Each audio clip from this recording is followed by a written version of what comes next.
ระสงฆ์องค์เจ้าถ้าเกิดว่านั่นนี่จะไปเฮ็ดน้ำเขาหลายเขาตรวจสอบได้เขาให้ใส่เงินฝากเขาให้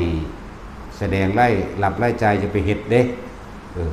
คนพ่อคนแม่บ่ได้เอามาเด้เนาะที่นี่ก็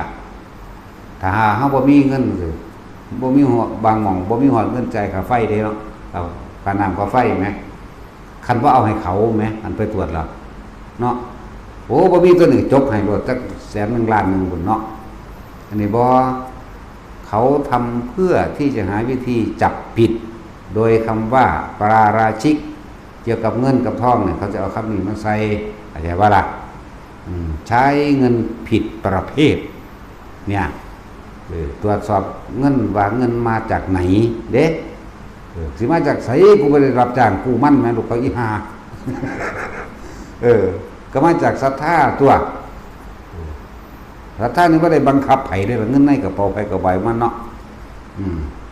ไผอยากอันท่านกับท่านมาบอกว่ามวลทั้งสิไผสิจากท่านน้ำเนาะอย่างสั่นแล้วท่านจะขอได้มาสั่นกระเป๋าทั้งดาสั่นแล้วแต่ว่าในจริงเขาบ่หลอดดอกแต่ที่พูดถึงว่าปล่อยไปโหลดน้องเบิ้งอย่างสั่น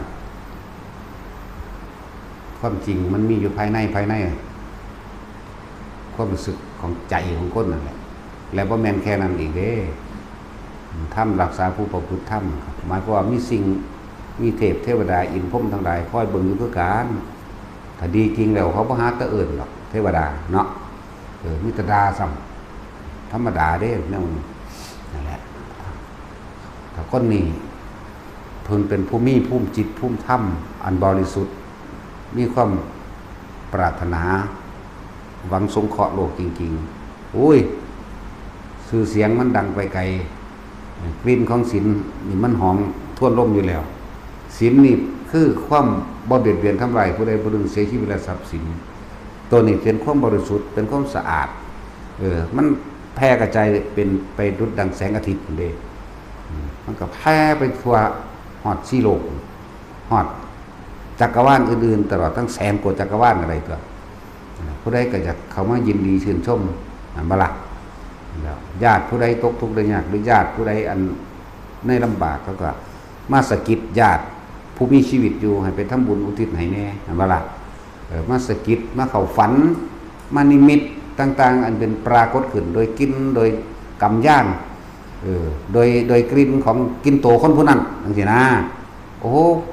กินคือกินอันผู้นั้นแท้กินยาสูบจังซี่นะว่าล่ะกินยาสูบผู้นั้นหรือว่ากินโตผู้นั้นกินเสือหรือปรากฏขึ้นมาเป็นสุดของผู้นั้นนั่นนะบัดนี้ก็โอ้ทำบุญก็น่า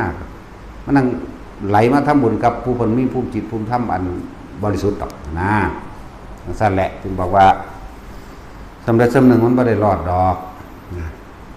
ว่าหาตั้งแต่ไปรับเอากฎหมายมาคุ้มครองของมันมาขาเจ้าของโดยบ่จักว่าเนาะคุ้มครองแมงบ่ แต่ตัวเขาเองก็คุ้มครองตัวเองบ่ได้อยู่มันสิมาคุ้มครองผู้ใดอีกคำสอนพระเจ้าบอกตรงๆตนแรกเป็นที่พึ่งของตนอยากได้หยังเฮ็ดเอาเนาะ